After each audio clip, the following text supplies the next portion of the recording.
Deus para abençoar a igreja. Amém.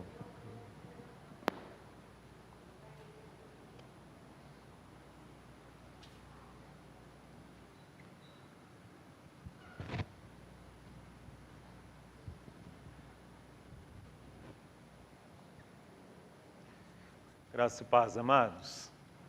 Grande é a nossa alegria de mais uma vez estarmos aqui com os irmãos para esse momento de reflexão na Palavra de Deus, momento em que pastor Tarcísio e família estão de férias, e a nossa oração é que o Senhor esteja abençoando o pastor e sua família, também pastor Petrônio e família, irmão Rogério e família, que estão de férias, e o pastor Igor, e família que nesse momento, lamentavelmente, contraíram Covid, mas que o Senhor esteja fortalecendo e sustentando-os nesse tempo, como já tem sustentado e fortalecido.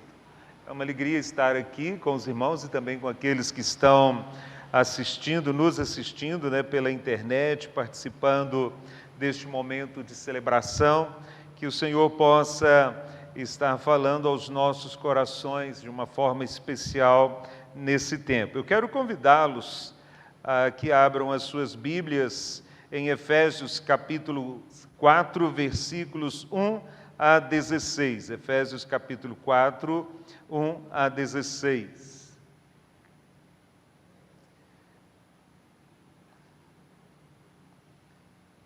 Antes de proceder à leitura da palavra, eu gostaria de deixar aqui também uma palavra de desafio.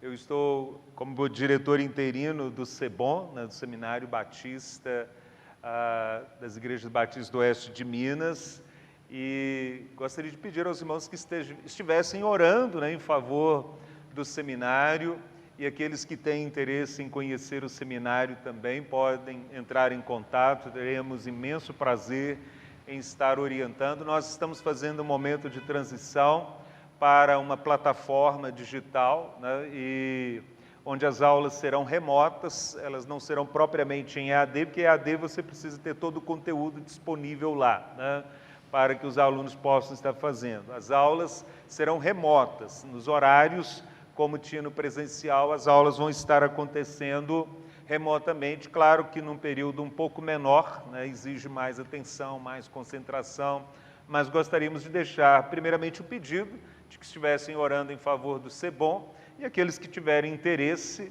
que entrem em contato conosco, teremos imenso prazer em estar orientando nesse tempo. Vamos então à leitura da palavra do Senhor. Efésios capítulo 4, de 1 a 16. Por isso, eu, o prisioneiro no Senhor, peço que vocês vivam de maneira digna da vocação a que foram chamados, com toda humildade e mansidão, com longanimidade, suportando-vos uns aos outros em amor, fazendo tudo para preservar a unidade do Espírito no vínculo da paz. Há somente um corpo e um só Espírito, como também uma só esperança para a qual vocês foram chamados. Há um só Senhor, uma só fé, um só batismo, um só Deus e Pai de todos, o qual é sobre todos, age por meio de todos e está em todos.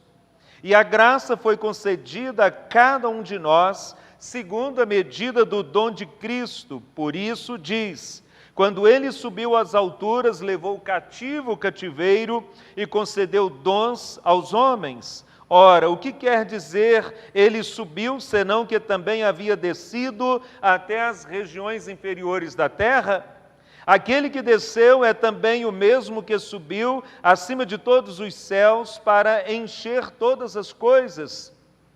E ele mesmo concedeu uns para apóstolos, outros para profetas, outros para evangelistas e outros para pastores e mestres, com vistas ao aperfeiçoamento dos santos, para o desempenho do seu serviço, para a edificação do corpo de Cristo, até que todos cheguemos à unidade da fé e do pleno conhecimento do Filho de Deus, ao estado de pessoa madura, à medida da estatura da plenitude de Cristo, para que não sejamos mais como crianças, arrastados pelas ondas e levados de um lado para outro por qualquer vento de doutrina, pela artimanha das pessoas, pela astúcia com que induzem ao erro.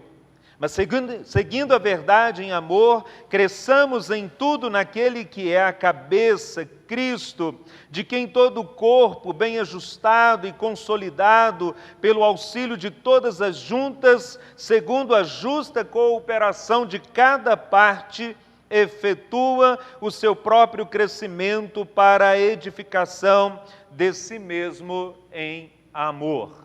Amém. Vamos orar. Querido Deus e bondoso Pai, rendemos-te graças pelo teu amor, bondade e misericórdia para conosco.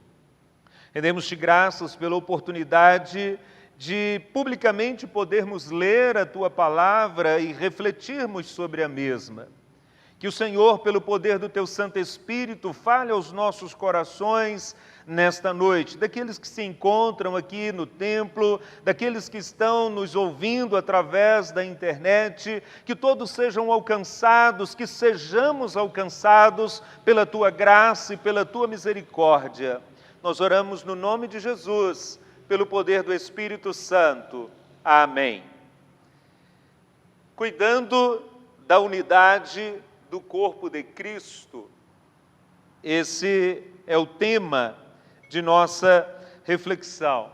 Mas é importante que pensemos na razão pela qual o apóstolo Paulo estava falando aos Efésios para que cuidassem da unidade do corpo de Cristo, sobretudo considerando os ministérios, as atividades de cada um no contexto do corpo.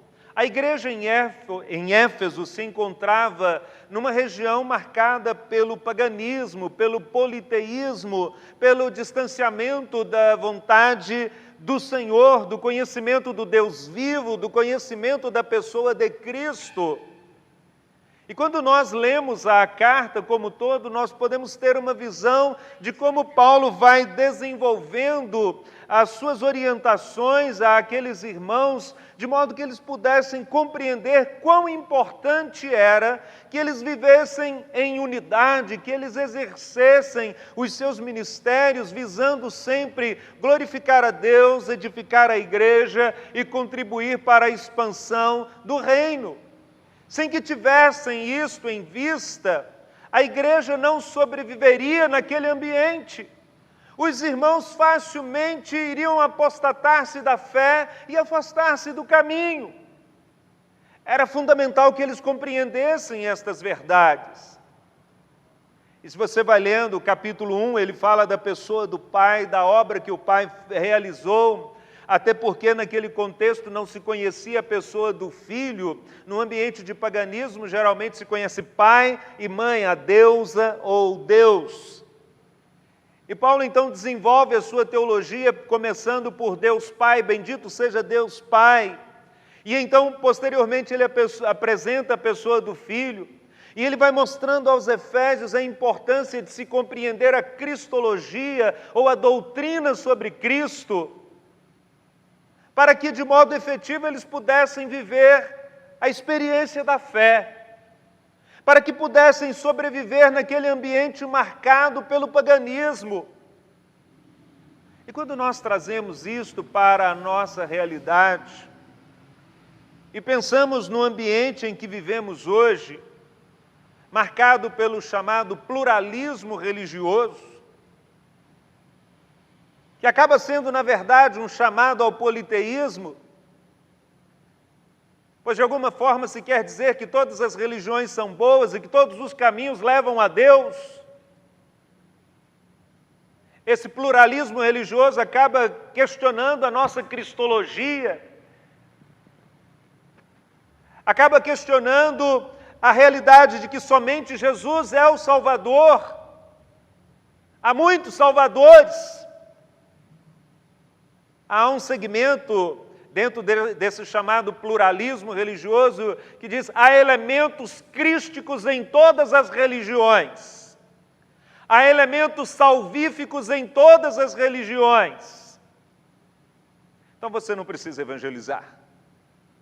Você não precisa pregar o Evangelho? Se há elementos crísticos em todas as religiões, para que pregar o Evangelho?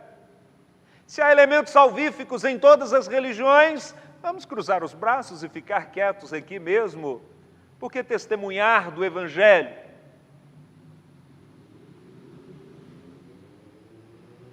Daí a importância de compreendermos a doutrina cristã.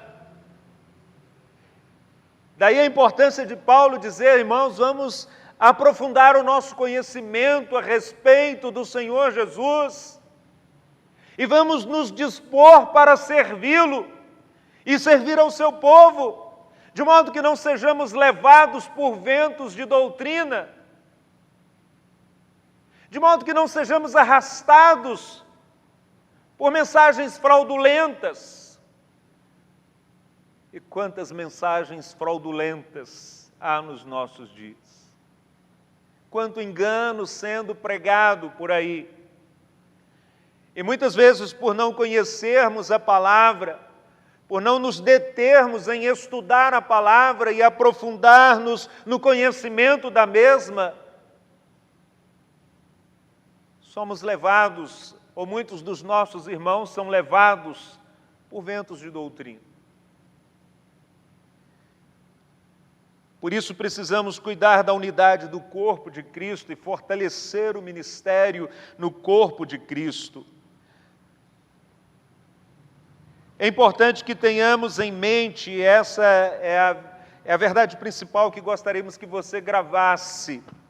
A unidade e o crescimento do corpo de Cristo são elementos fundamentais para que a igreja seja guardiã do mistério de Cristo.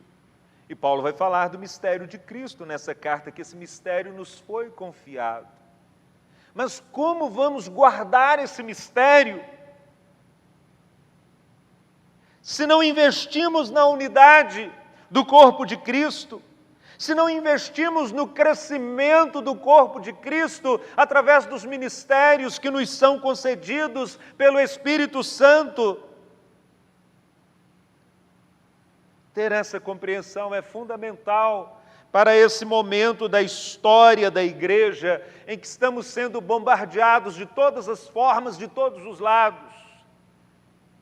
Seja pelo pluralismo religioso, seja pelo relativismo ético, seja pelo hedonismo, pelo individualismo, pelo consumismo e tantos ismos por aí afora.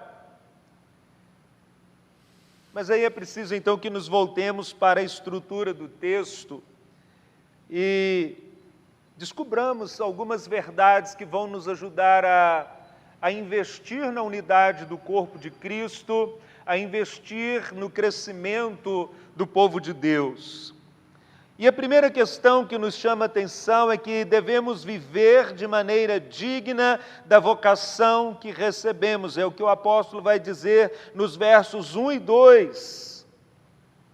Vivam de maneira digna da vocação a que foram chamados, com toda a humildade, mansidão, com longanimidade, suportando-vos uns aos outros.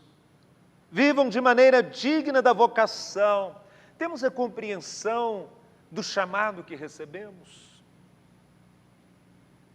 Você já parou para pensar quem você era antes de Cristo? E por que foi que você conheceu a Cristo? Quem você era antes de Cristo? Quem éramos nós antes de Cristo? Antes de Cristo nós merecíamos a morte e o inferno. Estávamos condenados à morte e ao inferno, à separação eterna da presença de Deus. Mas com a vocação com que fomos alcançados, nós nos tornamos filhos de Deus. E quando nós compreendemos a grandeza desta verdade, nós entendemos o presente que recebemos, a dádiva que recebemos, a graça que recebemos. Estou lendo um livro chamado A Igreja do Futuro. Tem algumas questões que precisam ser avaliadas, mas tem algumas verdades bem significativas. Mas em determinada parte do livro fala que de um encontro que estava tendo quando C.S. Lewis ainda era vivo, óbvio, e estavam discutindo sobre os elementos existentes em cada religião, e aí estavam discutindo o que torna o cristianismo diferente de todas as demais. Aí C.S. Lewis chegou, ele disse, isso é fácil, a graça. Nenhuma outra religião tem a graça como tem o cristianismo. E quando nós compreendemos a graça de Deus, isso muda a nossa percepção do que seja a nossa experiência de fé. Porque fomos alcançados pela graça. Recebemos esta vocação pela graça. E qual pode ser a nossa resposta à graça que recebemos? Sendo humildes e dóceis, sendo pacientes e suportando uns aos outros com amor. Você não é humilde e dócil, e você não suporta aos outros em amor para alcançar a graça. Porque aí seria meritocracia. Boas obras. Eu vou ser humilde, eu vou ser dócil, eu vou ser paciente, eu vou suportar os outros para que eu possa alcançar a graça. Paulo não está dizendo que é assim. Ele está dizendo, vivam de modo digno da vocação que vocês foram chamados, respondam a esta vocação, respondam a essa manifestação da graça de Deus nas suas vidas, sendo humildes, sendo dóceis, sendo pacientes, suportando uns aos outros. Você não faz para alcançar, você faz porque foi alcançado. Isso faz toda a diferença. Você não faz para alcançar, você faz porque foi alcançado. Mas você precisa parar todos os dias, porque nossa memória é curta. Não é um problema do brasileiro, né? Diz que o brasileiro tem memória curta. Não, mas esse é um problema do pecador. Todo pecador tem memória curta. Todo dia nós precisamos nos lembrar ou ser lembrados de que fomos alcançados pela graça. E então respondermos a esta graça. É resposta. Adoração é resposta. Então esse é o primeiro elemento. O segundo, fazendo todo esforço para conservar a unidade do Espírito pelo vínculo da paz. Os versos 3 a 6. Uma vez que fomos alcançados por esta graça, uma vez que recebemos esta vocação, o que vamos fazer? Paulo diz aos Efésios, se vocês têm essa compreensão, façam todo esforço para conservar a unidade do Espírito pelo vínculo da paz. Mais uma vez é resposta. Mais uma vez é resposta. Quando você compreende, você responde positivamente. Se você não fica esperando que alguém faça alguma coisa, porque a sua conexão é com Deus. E você se relaciona com os outros porque compreende a graça de Deus na sua vida. Eu vou suportar o irmão, eu tenho que suportar. Não, você compreende que Deus é tão gracioso com você, que se Ele fosse te tratar do jeito que você merece, você não estaria aqui. Eu não estaria aqui. Se Ele fosse nos tratar como nós merecemos, nós não teríamos a certeza da vida eterna. Mas como Ele, em Cristo, nos deu esta dádiva, o que eu vou fazer, o que vamos fazer? Vamos fazer todo esforço para conservar a unidade do Espírito pelo vínculo da paz, reconhecendo a unidade existente. A unidade existente. Quem nos une? Cristo. Quem nos une? Cristo. Quem nos colocou no corpo de Cristo? O próprio Cristo. Ele cria essa unidade. Ao nos colocar na sua igreja. E qual é o nosso papel como resposta a essa nossa inserção no corpo de Cristo? pois só podemos fazer parte do corpo de Cristo se por Cristo formos colocados no corpo.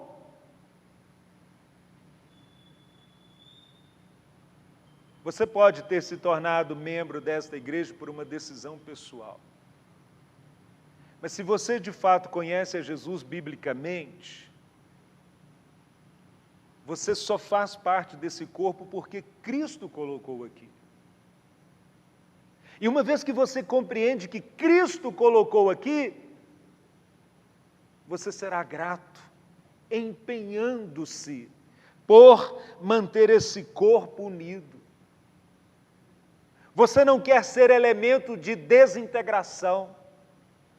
Você não quer ser elemento de rompimento, de ruptura, mas de coesão, de unidade.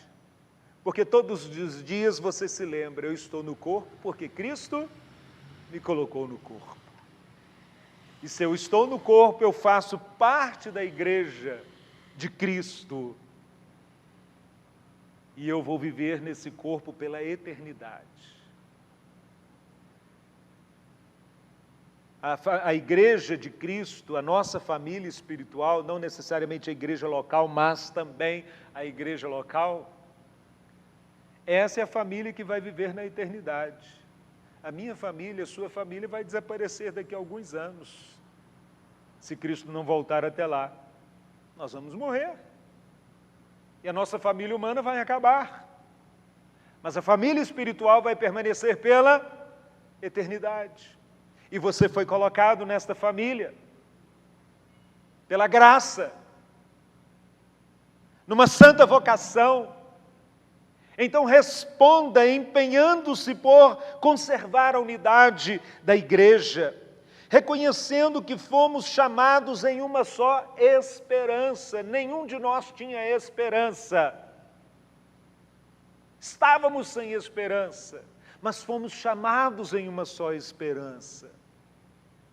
E então vamos caminhar juntos nesta esperança, porque essa não é uma caminhada que se faz sozinho. Essa não é uma caminhada que se faz sozinho. Por isso Paulo vai falar aqui dos dons espirituais, da importância dos dons espirituais. Porque precisamos uns dos outros para crescermos na vida cristã. Precisamos dos dons que Deus tem dado a cada membro do corpo de Cristo, para que a unidade seja mantida, para que este corpo cresça de forma saudável, de forma madura, de forma a testificar nesse tempo.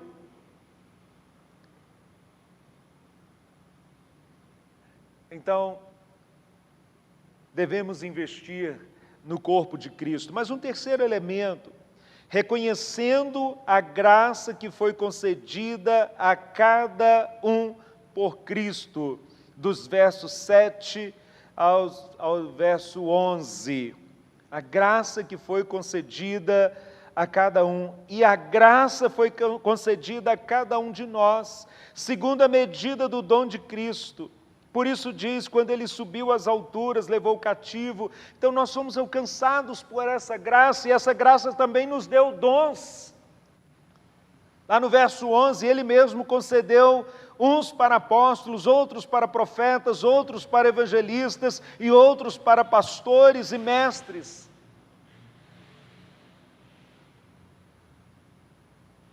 Recebemos essa graça, cada um recebeu, cada pessoa que está no corpo de Cristo recebeu esta graça, portanto ninguém pode se achar melhor do que ninguém.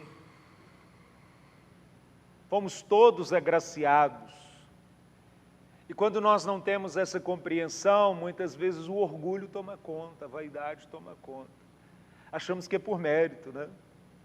Mas não é, é pela graça. Por que você está aqui? Se alguém lhe perguntasse, estou aqui pela graça. Não fosse a graça do Senhor, eu não estaria aqui. Aí você pergunta para o outro, por que você está aqui? Eu estou aqui pela graça. E se todos nós tivermos essa compreensão de que estamos aqui pela graça, pelo fato de que cada um foi agraciado com esta dádiva do Senhor,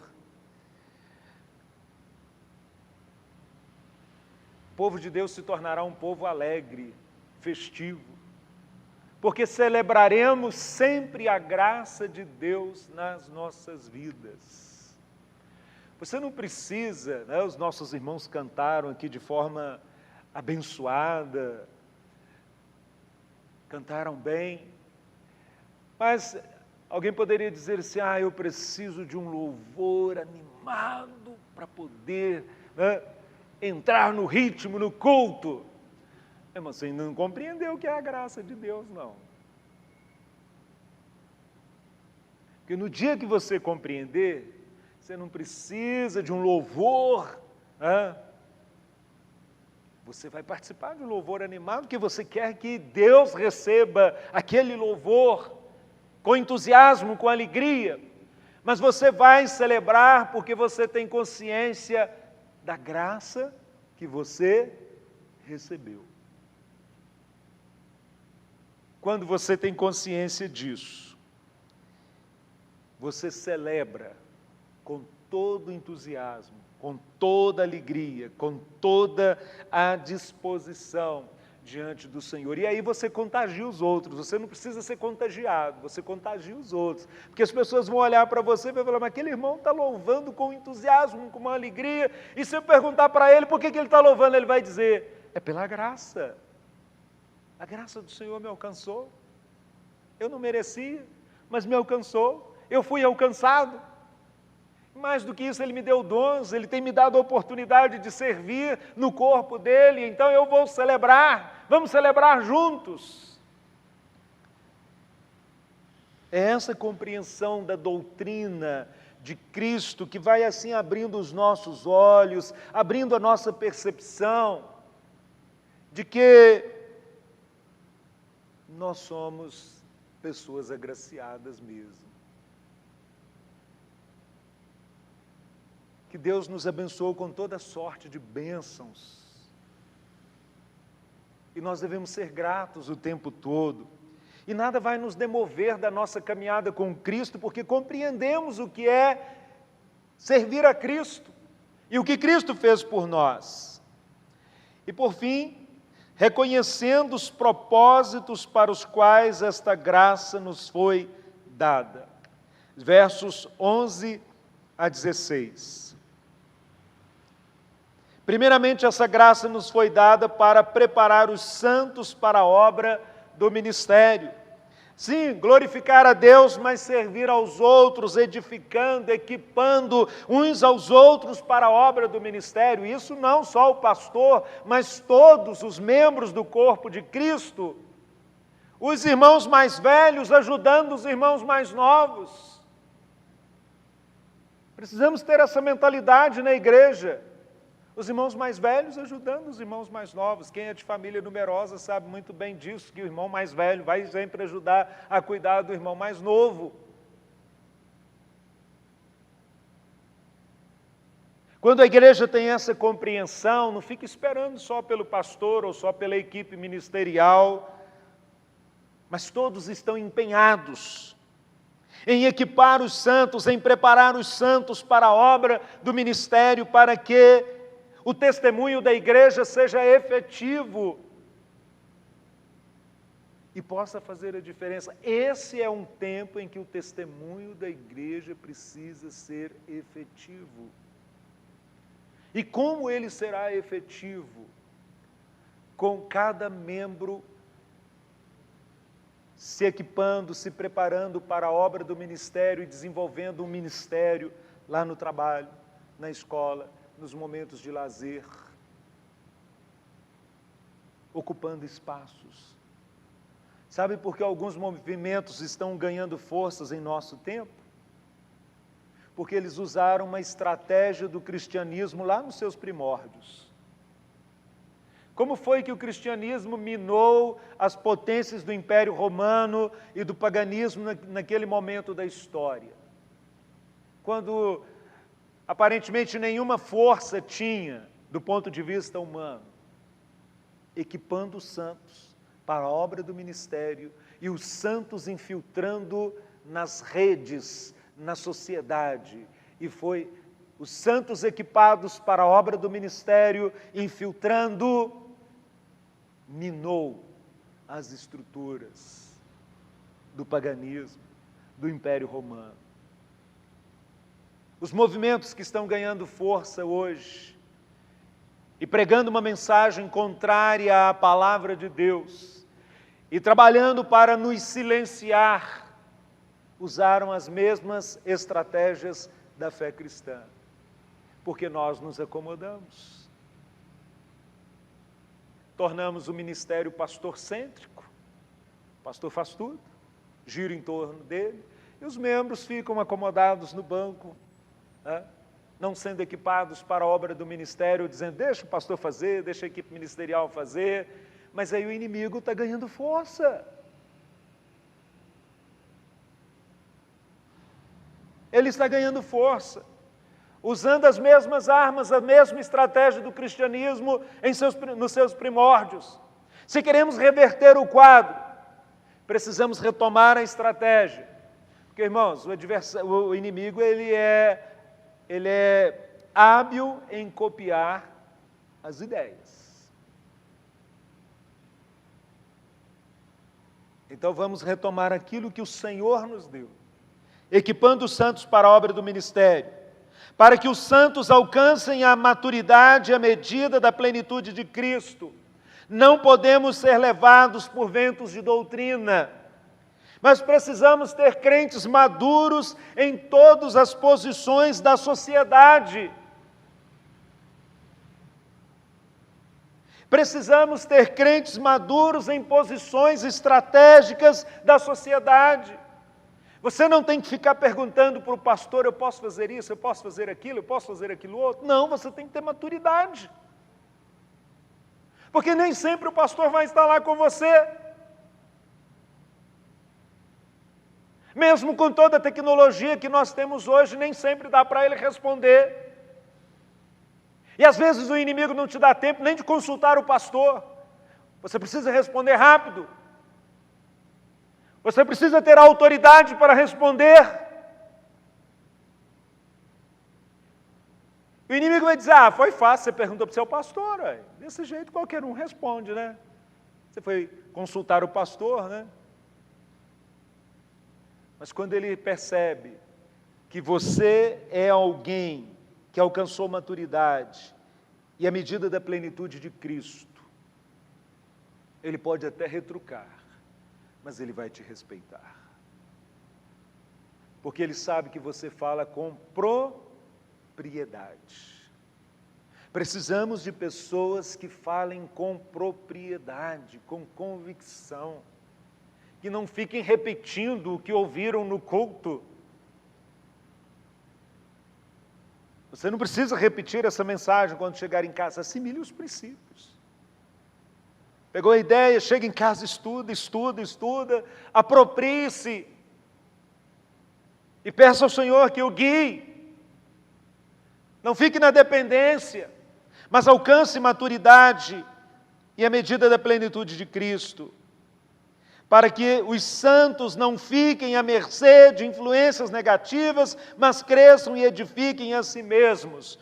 Quanta influência negativa nos nossos dias, você tem na internet, você tem na TV, você tem num monte de lugar, você está sendo influenciado o tempo todo, ou recebendo influências, né? Como que você pode resistir a tanta pressão? Tanta pressão. Vem no Facebook, vem no Twitter, vem do Instagram, vem não sei de onde, de tantos lugares você está sendo. E se você não tiver essa compreensão da graça de Deus,